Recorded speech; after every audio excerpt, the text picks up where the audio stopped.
लोकसभा चुनाव में क्या कुछ रहने वाला है जेजेपी का? लोग कह रहे हैं जेजेपी खत्म हो जाएगी या फिर जेजेपी वापसी करेगी, क्या? जी, खत्म कौन हुआ करते हैं जी, जिनका कोई वजूद ना हो। दुष्यंत चौटाला जी ने ट्रैक्टर ले जाकर साबित कर दिया था कि उनसे बड़ा किसान हितैषी कोई नहीं है। उसी का पीपली कांड हुआ था, लाठीचार्ज, उसके होने के आधे घंटे के भीतर भीतर अगर सबसे पहले किसानों के समर्थन में कोई खड़ा हुआ था तो दिग्विजय सिंह चौटाला जी हुए थे, जिन्होंने सरकार को पूर्ण तौर पर खींचा था। कहा था कि अगर किसानों पे कोई लाठी चलेगी तो वो सबसे पहले जेजेपी पार्टी पे चलेगी, जेजेपी परिवार सबसे पहले किसानों के आगे खड़ा मिलेगा। विरोध कहीं नहीं है जी। हमारी पार्टी का, हमारी लीडरशिप का विरोध कहीं नहीं है। ये एक प्लान्ड प्रोपोगंडा है विपक्ष की पार्टियों का। विपक्ष। नमस्कार साथियों, आप देख रहे हैं दी ग्राउंड नेटवर्क। मैं हूं आपके साथ विक्रम इंदौरा। इस वक्त मैं सिरसा में मौजूद हूं और सवालों के घेरे में आज मेरे साथ खास बातचीत करने के लिए जुड़ गए हैं नितिन टांडी। आपको बता दें कि नितिन टांडी युवा प्रवक्ता हैं जेजेपी के और हमारे से आज खास बातचीत करेंगे, सवालों के घेरे में रहेंगे सब। हाँ जी टांडी साहब, सबसे पहले आपका स्वागत है जी। बहुत बहुत धन्यवाद आपका विक्रम जी और आपकी पूरी टीम का। आपने समय निकाल कर ये समय दिया मुझे, इसके लिए आपका बहुत बहुत धन्यवाद। टांडी साहब, लगातार आप प्रचार कर रहे हो, गांव के अंदर अक्सर मैं आपको देखता हूं, आप जनसंपर्क में लगे रहते हो। जेजेपी की बात करें तो जेजेपी का पूरे हरियाणा प्रदेश के अंदर विरोध चल रहा है, किसान विरोध कर रहे हैं। ऐसे में क्या कुछ कहना चाहोगे? अभी जो लोकसभा के चुनाव है, राह इतनी आसान नहीं है, फिर भी आप लगातार जो है पार्टी का प्रचार प्रसार कर रहे हैं, क्या मानते हैं आप? पहले तो विक्रम जी मैं आपको सबसे पहले ये बताना चाहूँगा, विरोध कहीं नहीं है जी। हमारी पार्टी का, हमारी लीडरशिप का विरोध कहीं नहीं है। ये एक प्लान्ड प्रोपोगंडा है विपक्ष की पार्टियों का। विपक्ष का काम होता है विरोध करना, विरोध कहीं नहीं है किसान भाइयों का। मैं आपको दूसरा ये बताना चाहूँगा, यही किसान भाई हैं, 36 कौम है, कमेरा वर्ग है, जिसने दुष्यंत चौटाला जी को जिताकर पहले 2014 में लोकसभा में भेजा, उसके बाद 2019 में 10 सीटें देकर हरियाणा के विधानसभा में भेजने का काम किया और प्रदेश के डिप्टी सीएम के पद से नवाजा। ये दुष्यंत चौटाला जी ही थे जिन्होंने 4.5 सरकार में रहते हुए 4.5 साल किसानों के लिए अनेक काम किए। उसमें सबसे पहला तो ये था, अगर पूरे प्रदेश देश में कहीं सबसे ज़्यादा फसलें एमएसपी पे खरीदी जाती है तो वो हरियाणा में। और सबसे दूसरा, जब तक वो 4.5 साल सरकार में थे, उन्होंने ये व्यवस्था बनाई कि मंडियों में पहुंचते ही किसान की फसल का एक एक दाना खरीदा जाएगा और 72 घंटे के अंदर उनकी पेमेंट आरटीजीएस के थ्रू, नेफ्ट के थ्रू किसानों के खाते में सीधी पहुंचाई जाएगी। और उसके बाद 48 घंटे का टारगेट रखा, उसको भी पूरा किया। और मंडियों के अंदर चौकीदार, शौचालय, पीने का पानी, किसानों के लिए हर प्रकार की व्यवस्था, उनको किसी प्रकार की कोई दिक्कत ना आए, ये दुष्यंत चौटाला जी ने ही 4.5 साल रहते हुए सुनिश्चित किया था। अभी हाल ही में आप देख लो, उनको उप मुख्यमंत्री पद से हटे हुए 20-25 दिन हुए होंगे और अभी की मंडियों का हाल, आप ही पत्रकार हो, आप जाते रहते हो, देख लो, अनेकों वीडियो आई हैं डब्बाड़ी से, जींद से, फरीदाबाद से, कनीना से, जहाँ पे किसान बेहाल हैं। 3-3, 4-4 दिन हो गए और उनके दाने की खरीद नहीं हो रही है। तो विरोध ये कहीं नहीं है, ये किसान भाई हैं जिन्होंने हमारा साथ दिया था। विरोध विपक्षी पार्टियाँ करवा रही हैं वो प्रोपेगेंडे के थ्रू कि ये 35 साल का लड़का है जवान और इसने बहुत आगे जाना है। ये हर एक आदमी कहता है बुजुर्ग जवान, तो वो सिर्फ मात्र दुष्यंत चौटाला जी का विरोध करके इनको रोकना चाहते हैं और कुछ नहीं है। ये लड़का रुकने वाला नहीं है क्योंकि 36 कौम की सोचता है, ये खुद एक किसान है, ये किसानों के साथ चलते हैं। तो ऐसा कुछ नहीं है विरोध का। पार्टी मजबूती के साथ चुनाव लड़ रही है और जहाँ जा रहे हैं लोगों का, किसानों का, छत्तीस वर्ग का भरपूर प्रेम मिल रहा है, सहयोग मिल रहा है।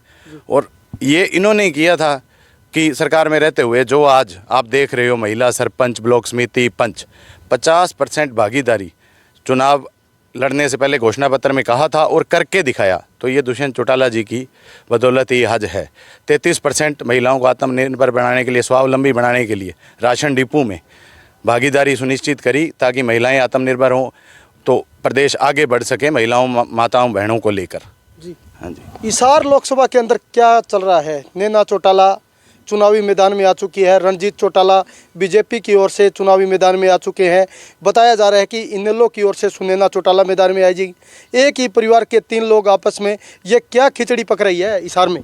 ये देखो, ये तो अपना अपना सबका हक है चुनाव लड़ने का और वो अपनी अपनी पार्टी से अपने अपने हिसाब से चुनाव लड़ रहे हैं। और नैना चौटाला जी जो हैं वो इससे पहले 2 बार विधायक रह चुके हैं, डब्बाड़ी से, बाजड़ा से, और लोगों ने उनको भरपूर प्रेम दिया और उन्होंने प्यार दिया, उनको भरपूर काम किया लोगों के लिए। हमेशा बीच में रहते हैं, चाहे पहले डब्बाड़ी हो, अब बाजड़ा हो, हमेशा वो लोगों के बीच रहते हैं, उनके लिए काम किया।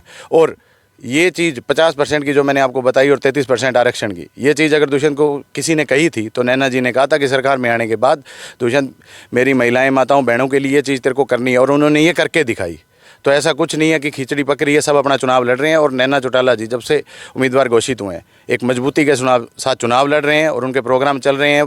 पूरा 36 कौम का, महिलाओं का, बुजुर्गों का, किसानों का भरपूर समर्थन मिल रहा है और एक अच्छे मार्जिन के साथ हिसार लोकसभा क्षेत्र अपने लिए एक अच्छा सांसद चुनेंगे जो लोकसभा में उनकी आवाज़ उठाए और उनके काम करवाए, जैसे कि दुष्यंत चौटाला जी ने 2014 से 2019 के बीच किए।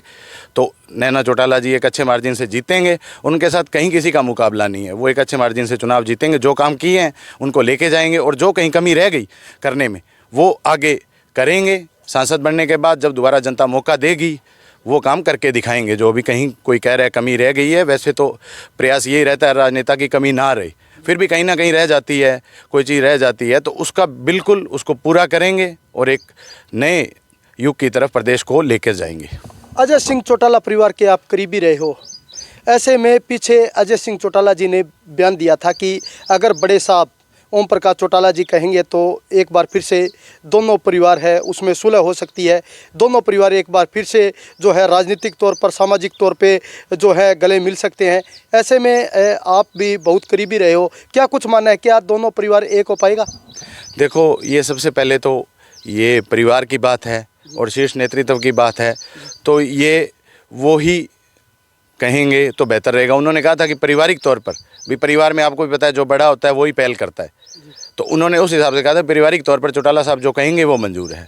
और हम तो एक आम कार्यकर्ता होने के नाते मैं तो चाहूँगा कि परिवार एक संगठित रहे, वो ही है। और राजनीतिक जो आप कह रहे हो वो दुष्यंत जी ने, दिग्विजय जी ने पहले ही बता चुके हैं कि राजनीतिक तौर पे हमारे रास्ते अलग हैं। हम अपनी प्रदेश की आगे ले जाने के लिए ताऊ देवीलाल की नीतियों और डॉक्टर अजय सिंह चौटाला जी द्वारा मानवीय कल्याण के लिए स्थापित मापदंडों को लेकर आगे चल रहे हैं। पहले भी प्रयास किया, प्रदेश को आगे ले जाने का कार्य किया और दोबारा जनता मौका देगी, उसके बाद फिर दुगनी रफ्तार से इस प्रदेश को, प्रदेश की आम जनता को सुख सहूलियत देंगे और प्रदेश को एक नए आयाम तक लेकर जाने का कार्य करेंगे। हमने वो दौर भी देखा था, एक दफ़ा दुष्यंत चौटाला जब लोकसभा क्षेत्र हिसार से जीते थे तो उन्होंने लोकसभा के अंदर ट्रैक्टर ले जाने का काम किया था ताकि किसान की आवाज़ है वो बुलंद हो। पीछे भी विधानसभा के अंदर देखा था 10 सीटें विधानसभा के अंदर जीत के आए। इस बार 2024 में क्या कुछ लग रहा है?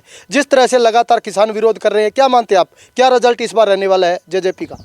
विक्रम जी, आपके सवाल में ही आपका जवाब छिपा है कि आपको मैं बताना चाहूँगा, किसानों का हितैषी दुष्यंत जी से बड़ा युवा कोई है ही नहीं। क्योंकि आपने पूछा वो ट्रैक्टर लेके गए, आपने बताया वो विधानसभा में ट्रैक्टर लेके गए, उसी का नतीजा है। लोकसभा में ट्रैक्टर लेके गए थे, उसी का नतीजा है कि आज तक उस ट्रैक्टर को किसान का गाड़ा बना के उन्होंने रखा है। किसी की हिम्मत नहीं है कि उस पर दोबारा टैक्स लगाएं या सड़क पे ना चलने दें।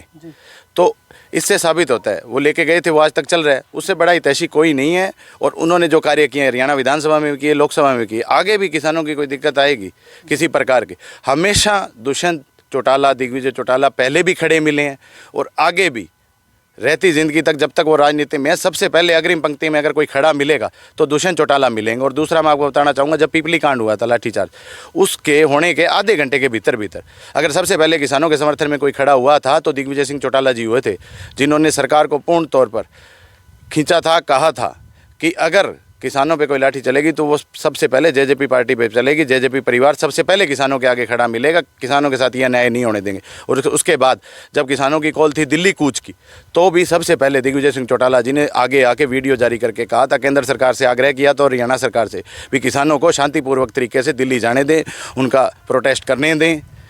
तो इससे ये साबित होता है कि दुष्यंत चौटाला और इनके परिवार से, डॉक्टर अजय सिंह जी, दिग्विजय से बड़ा किसान हितैषी नहीं है कोई। और जो हमारे पार्टी के परिवार के लीडर हैं, पार्टी के पदाधिकारी हैं, कार्यकर्ता हैं, आप उठा के देख लीजिए, ऐसे बहुत से साथी हैं कि वो अपने अपने ब्लॉक में किसानों के साथ सबसे आगे पंक्ति में खड़े रहने वाले हैं। हर प्रकार का किसानों के लिए उन्होंने सहयोग किया, दिल्ली जाने का हो, कोई साधन का हो, कुछ भी व्यवस्था हो, उन्होंने अपने से भरपूर ज़्यादा व्यवस्था की। पार्टी लाइन के अंदर रहते हुए सबसे ज़्यादा किसी ने साथ दिया तो जेजेपी परिवार ने दिया। तो मैं आपको यही कहना चाहूँगा, आखिर में दुष्यंत चौटाला जी ने ट्रैक्टर ले जाकर साबित कर दिया था कि उनसे बड़ा किसान हितैषी कोई नहीं है। उसी का नतीजा है आज, जहाँ किसान का मन है वहाँ ट्रैक्टर चल रहा है, कोई रोकने वाला नहीं है। नहीं रोकने की तो कोशिश उस समय की सरकार ने बहुत की थी, पर ये दुष्यंत जी थे जो अकेले 2 सांसद होकर सिर्फ उस समय की पार्टी के हरियाणा से नहीं, और बहुत पार्टियों के सैकड़ों सांसद थे, कोई ले जाने की हिम्मत नहीं की, ना कोई पहुंचा। दुष्यंत जी लेके गए थे, उन्होंने किसानों का साथ दिया था, उनसे बड़ा हितैषी कोई नहीं है। ये विरोध तो सिर्फ एक प्रोपोगंडा है इस लड़के को रोकने का। पर मैं आपको कहना चाहूँगा, हरियाणा की जनता किसान कमेरे के साथ से ये लड़का नहीं रुकेगा, किसानों की भलाई करके रहेगा। जी, मेरा आखिरी प्रश्न है, सवाल कर रहे हैं लोग कि 4.5 साल तक जेजेपी और बीजेपी का गठबंधन है वो सुचारू रूप से चला। 6 महीने पहले विधानसभा से, यानी 6 महीने पहले ठीक ये गठबंधन टूटा। क्या वजह रही, बड़ी वजह क्या रही? बड़ी वजह तो सबसे पहले आप सबके सामने आ चुकी है कि वो जो किसानों की और प्रदेश की, और जो दुष्यंत जी ने मुख्य घोषणा पत्र में मांग रखी थी कि 5100 पेंशन करेंगे और प्रदेश को एक सुचारू रूप से अच्छी सरकार देने के लिए 4.5 साल का जो पहले गठबंधन हुआ था वो किया था कॉमन मिनिमम प्रोग्राम के तहत। और जो मैं आपको कहना चाहूँगा, चाहे आप उठा लेना जेजेपी का घोषणा पत्र 2019 का, जो वायदे दुष्यंत जी ने किए थे उसमें से 99% वो पूरे कर चुके हैं। अगर एक कोई रहा है तो वो 5100 पेंशन का रहा था। और आप इतिहास उठा के देख लीजिए, 10 साल कांग्रेस सरकार के और पीछे 5 साल बीजेपी के सरकार के फर्स्ट टर्म के मनोहर लाल सरकार के, जितनी पेंशन इन 5 सालों में बढ़ी है पीछे 15 सालों में भी नहीं बढ़ी। और ये क्यों बढ़ी? क्योंकि दुष्यंत चौटाला जी सरकार में थे, इसलिए ये मुमकिन था। और टूटने का सबके सामने है, कोई सीट शेयरिंग पे बात नहीं बनी। और दुष्यंत जी ने तो सरेआम बताया, डॉक्टर साहब ने भी बताया कि हमने तो कह दिया था कि 5100 पेंशन कर दो, आपका सहयोग करेंगे, पर वो करना ही नहीं चाहते भलाई। तो फिर जब कोई आदमी भलाई नहीं करना चाहता किसी की, मेरे को किसी की भलाई करनी, आप नहीं करना चाहते तो मैं आपके साथ कैसे रह लूँगा? एक ना एक पॉइंट पे तो आगे तोड़ना पड़ेगा। और जो सरकार थी वो हरियाणा को आगे ले जाने के लिए, स्थायी सरकार देने के लिए गठबंधन किया था। वरना जो लोग कहते हैं दुष्यंत सरकार में था इसलिए ये नहीं हुआ वो नहीं हुआ, सरकार तो आज भी चल रही है, आज चल रही है सरकार, रुकी तो नहीं कहीं। तो ऐसा कुछ नहीं था कि अपने फ़ायदे के लिए ये गए थे प्रदेश को सुचारू रूप से आगे बढ़ाने के लिए। और दूसरी बात, जिस प्रकार का कोई कह देते हैं विरोध हो रहा है, पहली बात तो विरोध नहीं हो रहा। और जो कृषि कानून थे, पैरवी तो जब करता है ना जब कोई सांसद हो, क्योंकि केंद्र सरकार ने बनाए थे। केंद्र सरकार में एक विधायक या डिप्टी सीएम कोई दखल अंदाजी कर सकता है क्या? आप बता दीजिए मुझे। जब सांसद होगा तभी करेगा ना, सांसद ये थे नहीं। और जो अधिकार क्षेत्र था वो पूर्णतः केंद्र सरकार का था। और जहाँ जहाँ किसानों को जरूरत थी वहाँ हमेशा से दिग्विजय सिंह चौटाला जी, दुष्यंत चौटाला जी हमेशा आगे आए हैं। लोकसभा में इनका सांसद होता हमारी पार्टी का तो वहाँ भी आपको देखने को मिल जाता, बिल्कुल तीनों कृषि कानूनों के विरोध में होते, बिल्कुल किसानों की पैरवी करते, जिस भी पॉइंट पे करनी होती, चाहे साथ दे के विरोध करके, जैसे भी किसानों की बात को हमेशा आगे रखते। पहले भी आगे रखा ट्रैक्टर ले जाके, आगे भी आगे रखेंगे। जैसे ही जनता मौका देगी वैसे ही फिर उन बातों को आगे रखा जाएगा, किसान को सर्वप्रथम रखा जाएगा। जी, अब आखिर में क्या कुछ कहना चाहोगे? इस बार लोकसभा चुनाव में क्या कुछ रहने वाला है जेजेपी का? लोग कह रहे हैं जेजेपी खत्म हो जाएगी या फिर जेजेपी वापसी करेगी, क्या कुछ कहना चाहोगे नितिन टंडी जी? मैं तो आपको ये कहना चाहूँगा, लोग वो कह रहे हैं ख़त्म हो जाएगी, जिनको इनसे डर है। जी, ख़त्म कौन हुआ करते हैं? जी, जिनका कोई वजूद ना हो। ये तो जहाँ जाते हैं लोगों का स्वागत करने का हजूम उमड़ जाता है, जहाँ भी जाते हैं। आपने देखा होगा रात्रि को 2-2 बजे तक दुष्यंत चौटाला जी, दिग्विजय चौटाला जी, डॉक्टर साहब प्रोग्राम करते हैं तो गांव के आम जन, किसान कमेरे, शहर के व्यापारी वर्ग इंतजार करते हैं। नहीं, आजकल तो नेता का 9 बजे कोई इंतजार नहीं करता। और बहुत पार्टियों के, कांग्रेस के, बीजेपी के, अन्य पार्टियों के लीडर जाते हैं, कोई इंतजार करता है। इनका इंतजार करता है क्योंकि ये लोगों के लिए काम करते हैं, लोगों के चाहते हैं। तो ये ख़त्म होने का कहीं चांस नहीं है। ये मन गढ़ंत बातें हैं लोगों की। इनको रोकने के लिए युवा चेहरों को, जो देश के उभरते हुए युवा चेहरे हैं, हाल ही में आपको मैं बताना चाहूँगा, साउथ की साइड में एक प्रमुख समाचार पत्र है जिन्होंने देश के टॉप एमर्जिंग लीडर्स में दुष्यंत चौटाला जी का वाक्य छापा है। और उन्होंने बताया है कि ये देश में प्रमुखता से आगे बढ़ रहे हैं, शायद वो तमिलनाडु या तेलंगाना कहीं की है, तो उन्होंने छापा है। तो इससे जाहिर होता है, ये तो हरियाणा में डिप्टी सीएम थे ना, सेंटर में तो नहीं थे, वहाँ भी छाप रहे हैं, इनके बारे में जिक्र हो रहा है, तो इनमें कुछ है तो ही जिक्र हो रहा है। ये यहाँ कह रहे हैं खत्म हो रहे हैं, इनका जिक्र तो पूरे देश में हो रहा है, तो खत्म होने का कई चांस नहीं है।